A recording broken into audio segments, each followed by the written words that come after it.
Welcome to From the Spectrum podcast. This is a podcast about autism.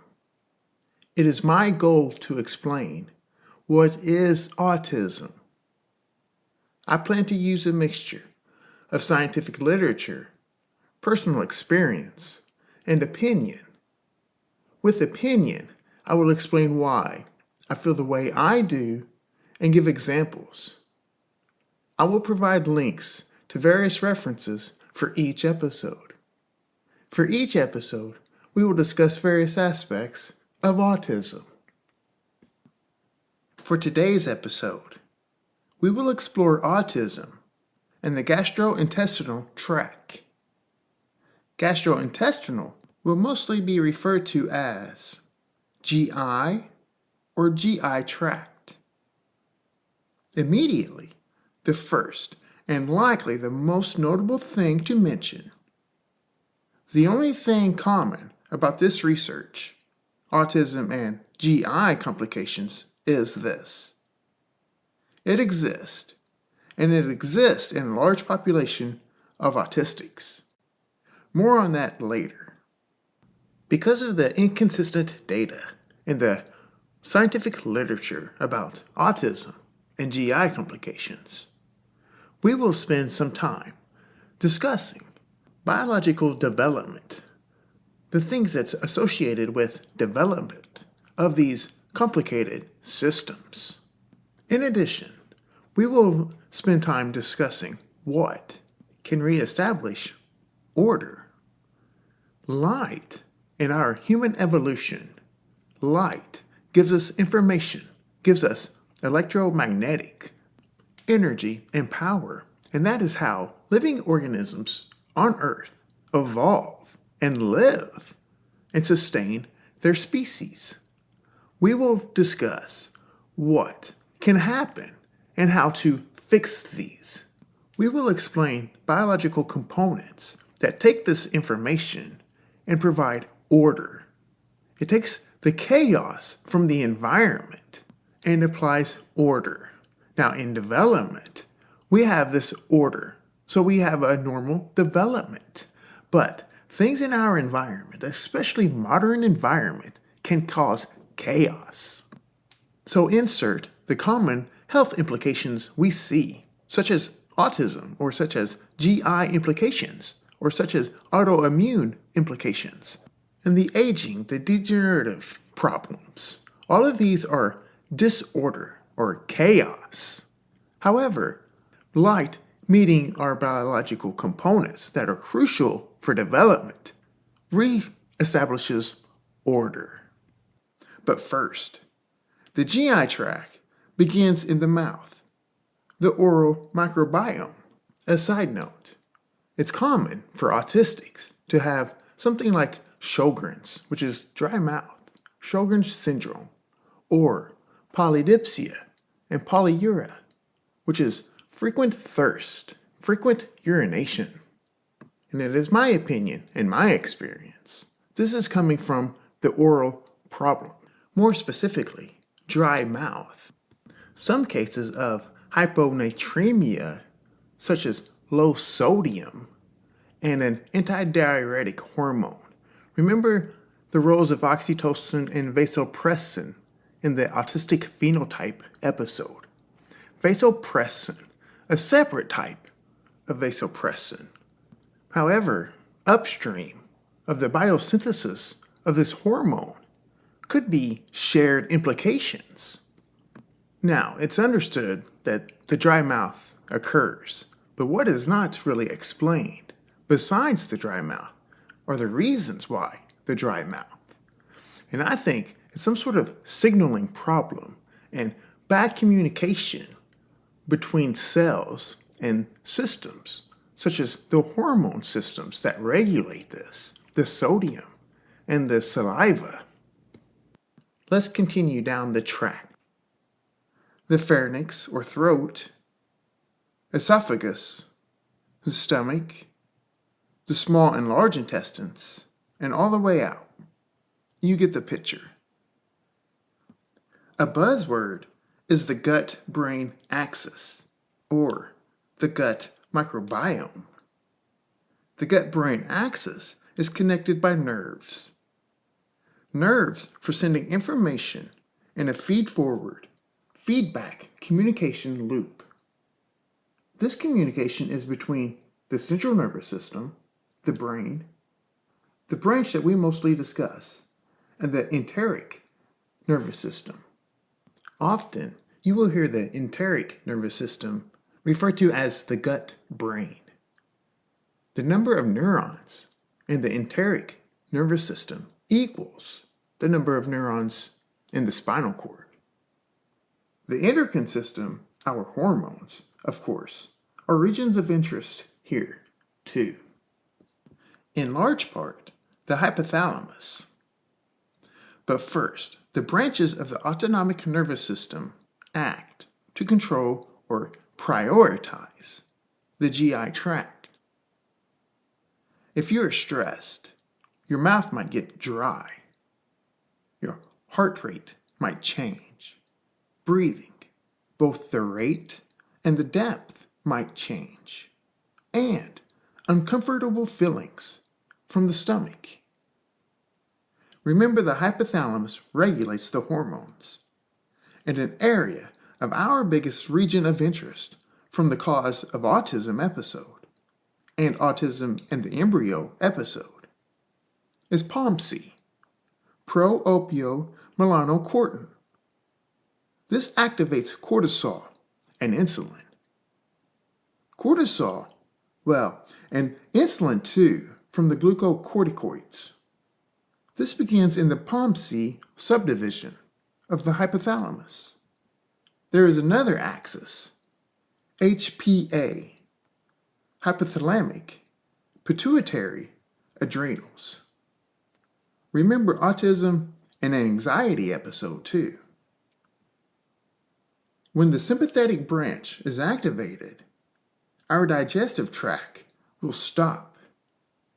The body determines other peripheral organs are more useful.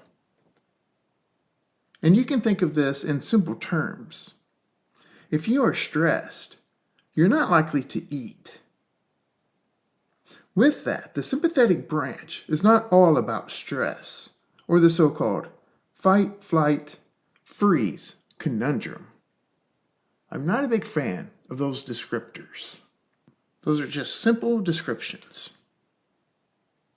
Immune responses are regions of interest too. But first, back to POMC. POMC and gut microbiome have a bidirectional influence, as previously just introduced. What is missing in much of the research, the development, and function is light. Light is the regulator. Before we get more into some biology, let's touch on autism. Common GI problems, and I should mention these are in no way only tied to autistics. IBS and IBD, inconsistency with bowels, abdominal pain, allergies, food sensitivity, bloated, or anemia. Here is the complicated part about autism and GI, or the gut microbiota. Everything is inconsistent, except some sort of GI problems exist. 50 to 80% of autistics have GI problems. Back to POMC. Remember, melanin, a black pigment that absorbs all frequency of light. Melanin in the gut are enterochromaffin cells. Enterochromaffin cells will be our most critical region of interest. Melanin and enterochromaffin cells works with the microbiome that's releasing light. Light, like the cause of autism and autism in the embryo, is it. Enterochromaffin stores serotonin, phenylalanine, and tyrosine in the gut. we will explore vitamin D receptors, or VDR, the biosynthesis of vitamin D, TPH1 and serotonin, which is from tryptophan. Remember, TPH1 is tryptophan hydroxylase 1 for the peripheral, tyrosine and phenylalanine, so those three aromatic amino acids.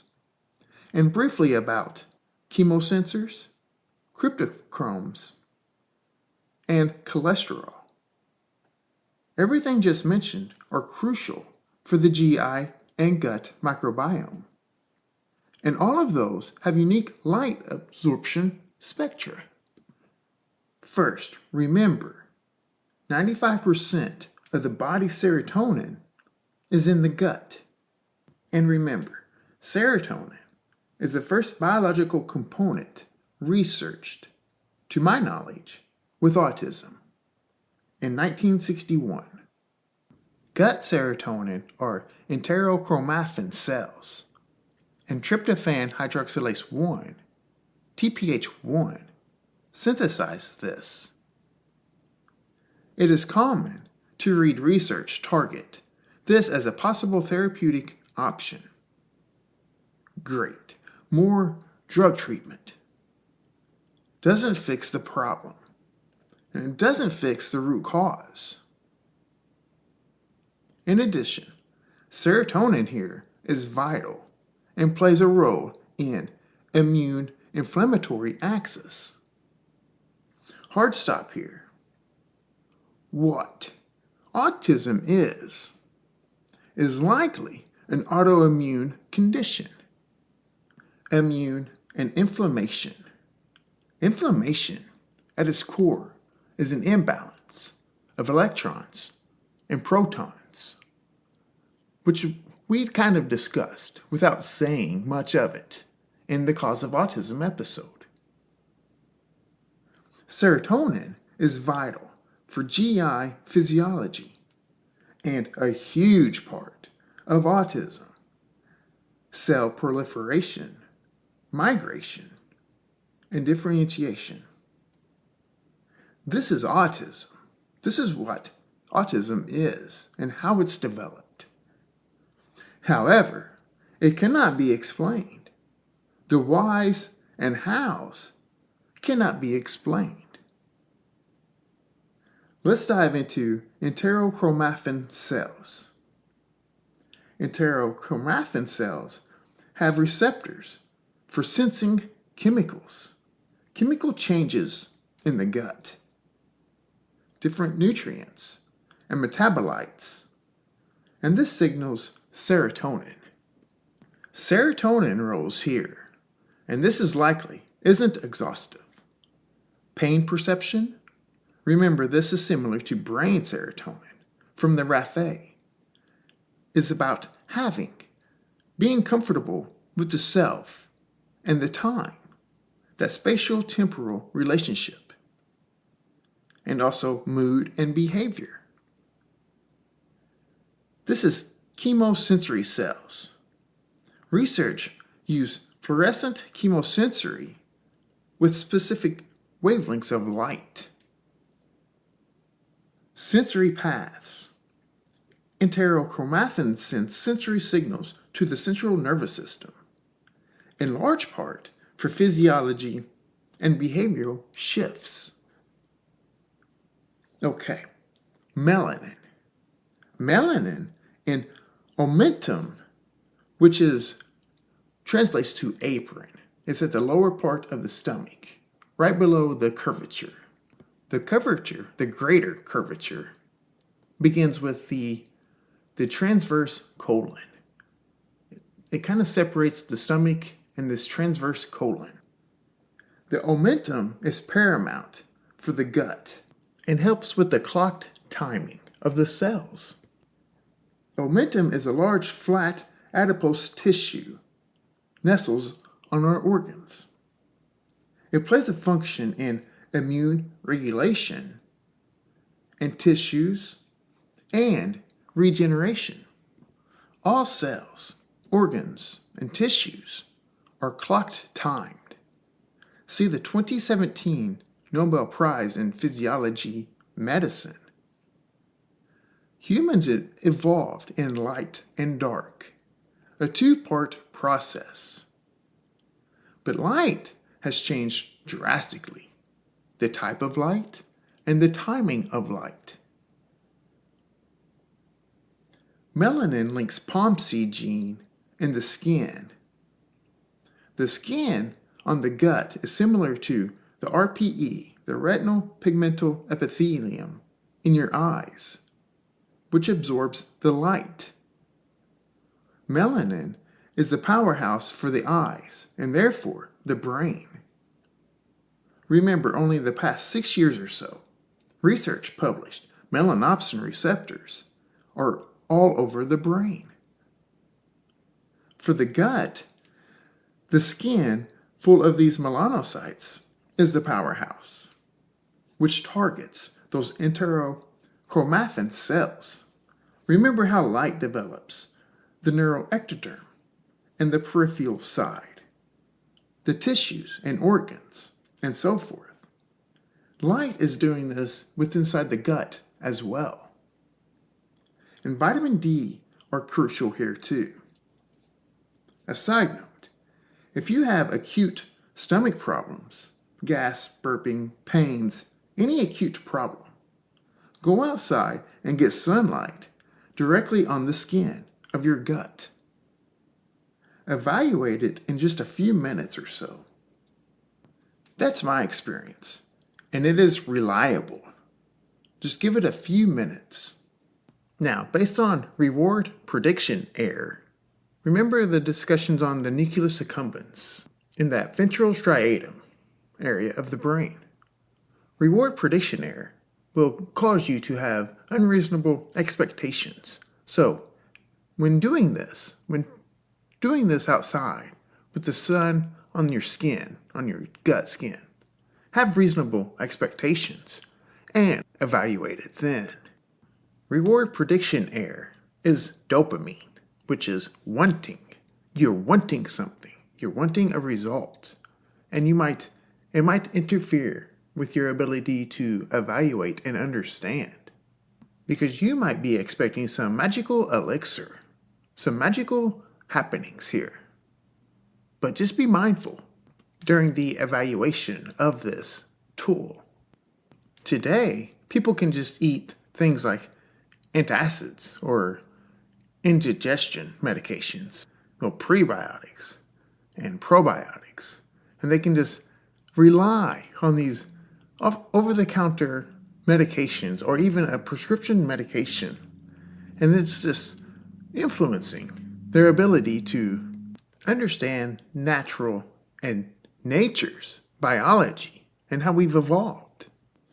One last note until vitamin D. We've discussed some neuromodulators, such as serotonin and dopamine, and these are much more than what people think in the human body. Melanin is too. Melanin is much more.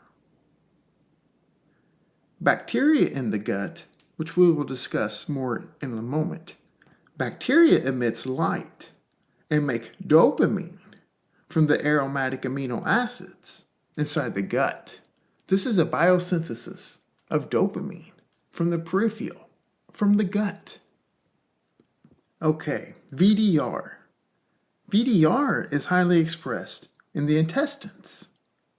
Remember, vitamin D for the body and organs, and vitamin A for the eyes and brain. These are powerhouses for the development in these specific areas.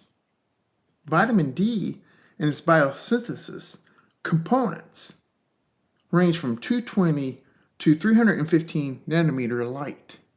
So it requires VUVC, UVB, and UVA, strong light wavelengths.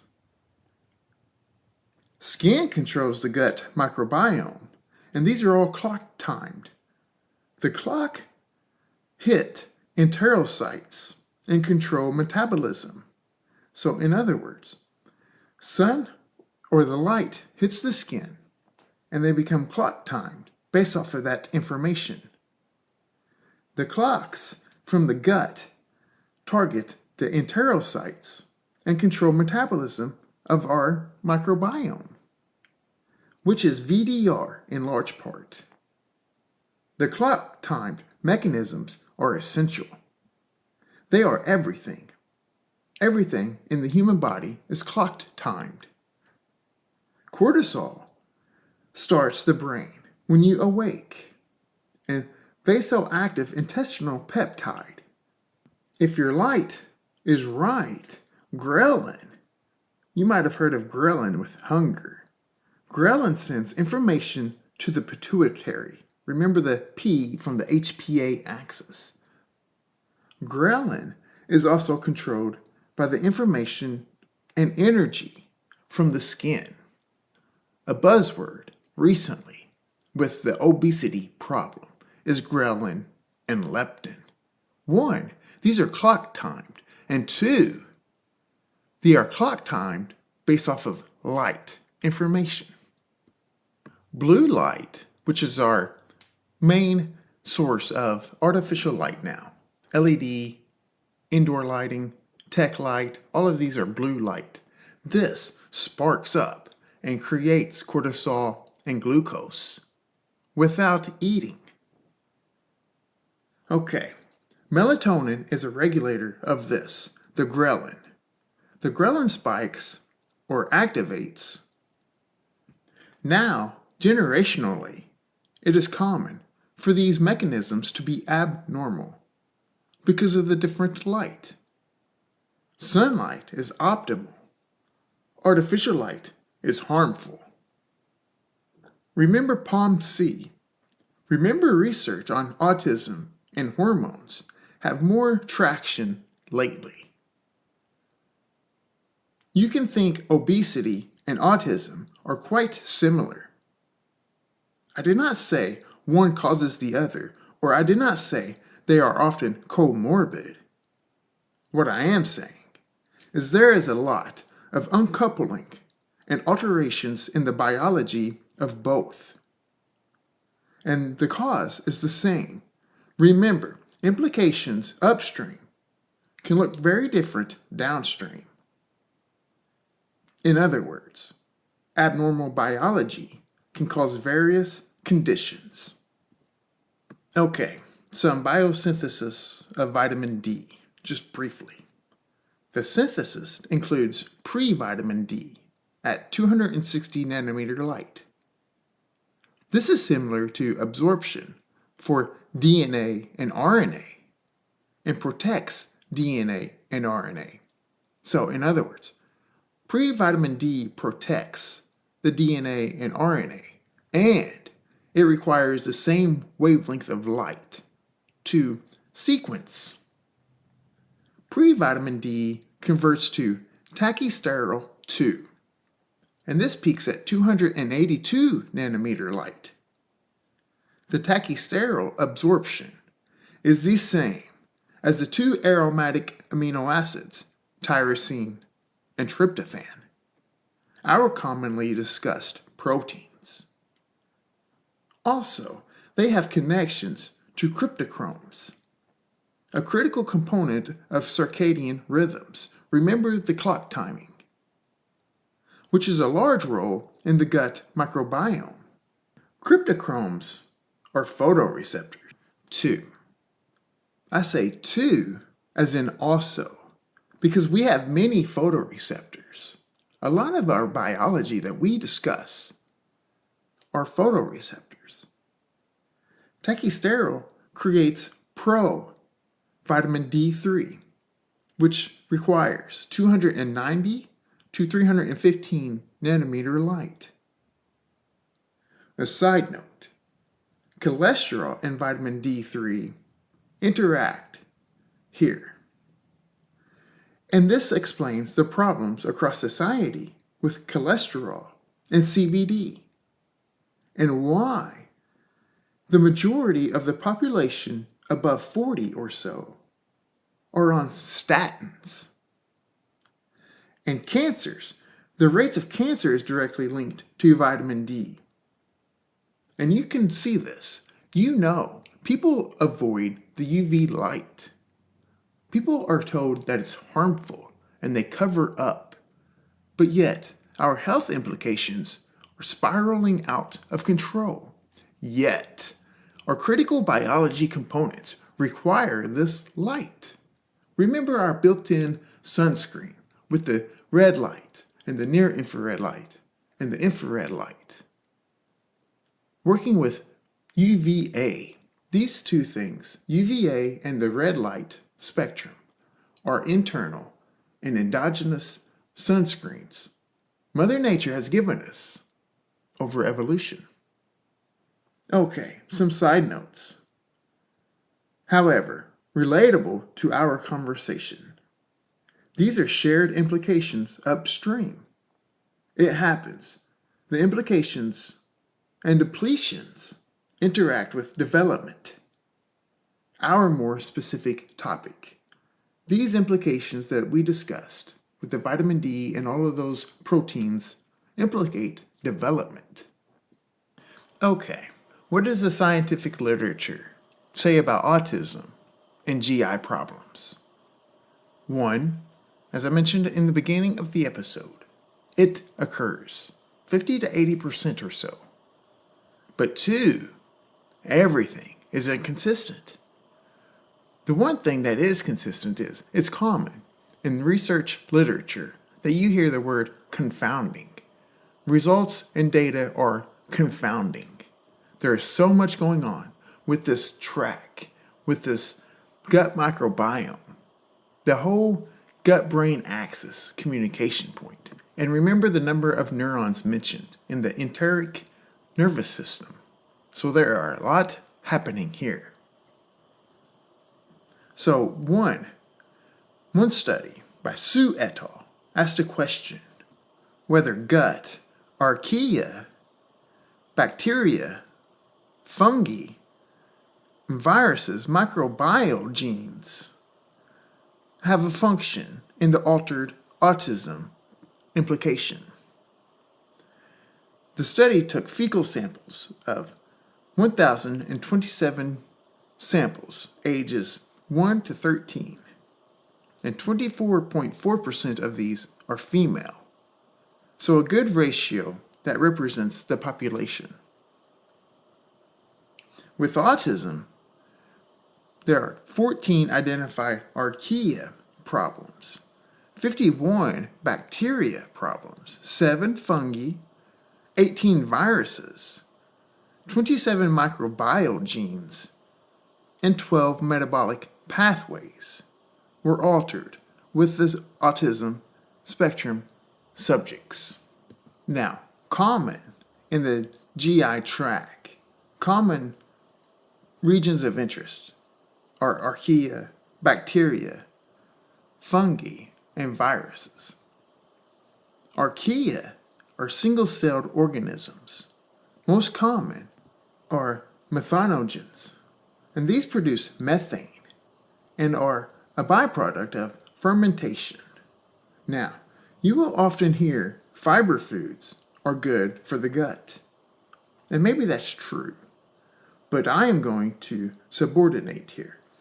I'm going to put these in a hierarchy. Fermented foods are optimal for the gut over fiber.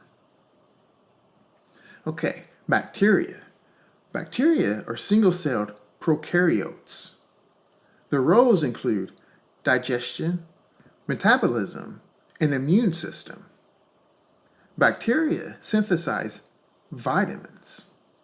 It is understood that archaea and bacteria are two primary domains of life. Life on Earth. Fungi are eukaryotic organisms such as yeast, mold, and mushrooms, and balances the microbiome and influences the immune system, regulates permeability and inflammation. Viruses regulates and influences bacteria and the overall composition and diversity of the gut microbiome. This study highlighted ubiquinol 7, which is in the family member of CoQ10, coenzyme Q10, and thiamine diphosphate. Both of these are involved in the TCA cycle. Remember Hans Krebs. For CoQ10, it is a fat soluble in every cell membrane. Its role is a familiar one for the podcast, transferring electrons in mitochondrial oxidative respiration chain while producing ATP. Ubiquinol is an antioxidant that helps prevent cell damage caused by free radicals. Remember, we discussed free radicals in the Cause of Autism episode. Ubiquinol 7, as the study highlighted, is a special isoform from the CoQ10 family. They have unique absorption rates and bioavailability. Two main roles appear to be cell energy production, remember the roles in mitochondria and ATP, and as an antioxidant. Thiamine diphosphate are derivatives of B1, which is thiamine. Both ubiquinol and thiamine metabolites play crucial roles in neural signaling transduction. Now, this particular study, the benefits of this study is there were 31 marker panels that were consistent with the autistic person, the autistic subjects. 31 marker panels from those 4 outlined sources: Archaea, bacteria, fungi, and viruses. For the microbiome, there are inconsistent data. However, I think this is telling. 1, the spectrum, and not limited to classifying autistic phenotypes. But 2, what we've been discussing here with the implications upstream, the atomic and light, and melanin and so forth. Implications look differently downstream. Now, a part of the research on autism and GI, or a lot of GI, research will suggest the inconsistency will be based on dietary. Dietary is a very distal secondary component. Very distal. It is the light and the atomic features in development that is the spectrum. That is the variability, not food. They need to normalize and control for light with each individual. This is the primary cause. Light is the region of interest because we've discussed the clock timing and the development and how they interact based off of the light source and things like melanin and different vitamins and proteins. This is what's happening. This is how it's created and is processing in real time. I looked through several data sets, several different scientific literature papers, meta-analysis, and multi-level meta-analysis. And these studies are normalizing for age and sex and autism and dietary restrictions or typical dietary and bowel functionings. There's a lot of controls that are being normalized and grouped. However, a lot is still missing, it seems. There are a lot of inconsistency. Now, that could be the amount of data that can be collected within this gastrointestinal tract. But it also could be this control of the light and how it controls the body. When our light is right, the proper biology are very specific with the hormone release. You might know that cortisol spikes in the morning and through the day, and melatonin is suppressed. And then at night, cortisol is suppressed and melatonin spikes, and these are kind of anti-correlated. And this is proper for the human biology. Everything, though, with the ghrelin and leptin, these are specific spikes and suppressions. Everything like this must be in sync based off of how we've evolved. But recently, within the last 100 years or so, the clock timing have spiraled out of control. And remember, all cells, organs, and tissues are clock timed based off of the master clock. In the hypothalamus, the suprachiasmatic nucleus, or SCN, and this is controlled by light. And we're seeing a lot of different health conditions because of this. The clock timing and the release of all of these biological components, the activation and inactivation, and everything being off, is causing harm. Now, we've established how light is crucial for human development and through the lifespan over the last few episodes. We've established this, how things like POMC and the melanin and vitamins such as vitamin A, B, D, and so forth, along with various proteins, remember the amino acids, and how important those are for sequencing other proteins and DNA and RNA. Now, we've established today that the research is kind of conflicted. It's confounding was a popular word used while researching the GI problems. Despite what is seemingly good controls with sex and diagnoses and age and dietary preference restrictions, bowel functioning, bowel frequency, various elements to a research project are considered. However, the light environment and the light exposure are excluded because it's not well understood, or it's not well accepted, in better words. However, research does agree on things like the cell proliferation, migration, differentiation, and the problems with the immune and inflammation, and all of these different varieties of health implications. They are common across autism. And we've kind of tied a missing link, the missing element that is absolutely crucial for all living organisms, despite autism or not autism. This is all living organisms on Earth. This is where I would like research to spend some time on and at least consider. I don't know if many researchers or science or the public have accepted this. I know a few have, mainly my main sources. However, the path of autism research is kind of questionable. What is being done and what is the outcome? If you are listening, please feel free to leave a review or rating. In podcasting, reviews, ratings, and downloads are huge. And I very much appreciate your feedback. You can contact me on X at RPS47586 or on Facebook or email info.fromthespectrum.com. And you can catch the podcast on all or most major platform networks. Thank you for listening to From the Spectrum Podcast.